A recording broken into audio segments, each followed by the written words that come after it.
In this video, I'll show you how to create a Google business profile step by step and what common mistakes most people make that you need to avoid. To create a Google business profile, first, you're going to need a Google account. You have a couple options for this. First is a Gmail account. This is free and totally fine if you're just going to be using it to manage your Google business profile. Second is a Google Workspace account. This costs money. The cheapest plan is $7 a month if you opt for the annual plan. The main difference between this and a Gmail account is that this is going to come with a professional email. So let's say your business is ABC Plumbing. Instead of it being John ABC Plumbing 123 at gmail.com, it would be John at abcplumbing.com. So it just has a much more professional feel. And if you're going to be using this email to message clients, then I would definitely opt for a Google Workspace account. Third is just to use an existing email. So if you have an email from Microsoft, for example, you can use that email to create a Google account. The sign-up process for each method is pretty similar, so I won't cover that here. I'll create separate standalone videos for that, but I'll quickly show you where to go to sign up for a Google account if you don't already have one. Head on over to accounts.google.com/sign-in.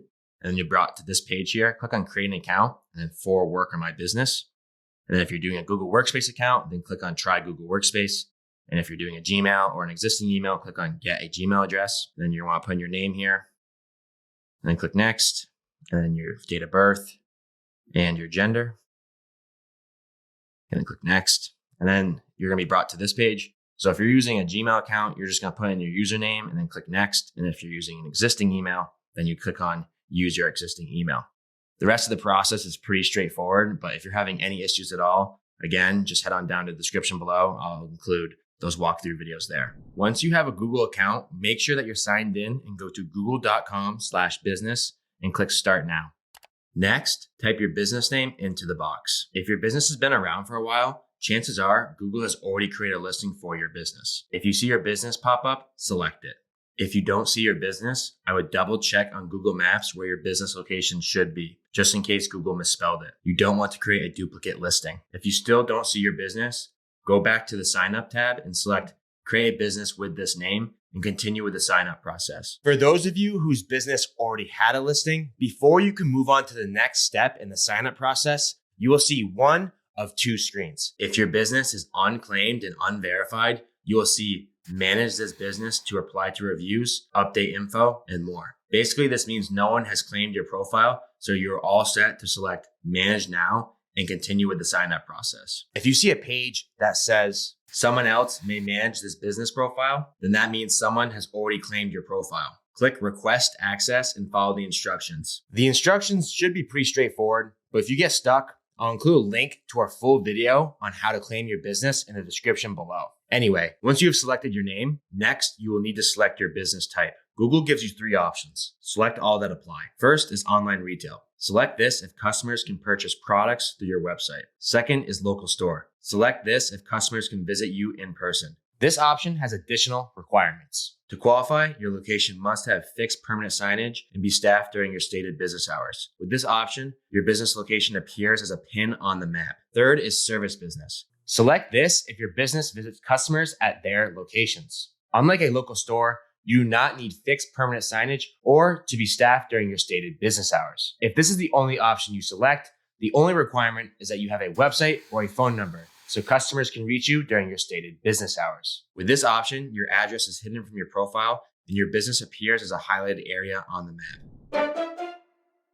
For businesses like plumbers, electricians, landscapers, or any business really that has a business location but mainly serves customers at their location, you may be thinking to only select service business since customers don't usually visit your shop or warehouse. That would be a mistake. Businesses with a physical location rank better than service area only businesses. And as long as you have fixed permanent signage and you are staffed during your stated business hours, you are compliant with Google's guidelines. For those of you that don't have a business location, don't worry, you can still rank well. I'm just saying, if you have the option, definitely select local store. Once you have selected all the business types that apply to your business, click next. You will then need to select your primary business category. This is extremely important. In 2023, Whitespark ran a survey asking top local SEO professionals what really moves the needle in the Google Map Pack. The primary business category was voted as the single most important ranking factor. This is because if you select the wrong category, it could absolutely tank your rankings for searches that pertain to your business. An extreme example of this would be if you're a plumber who accidentally selected electrician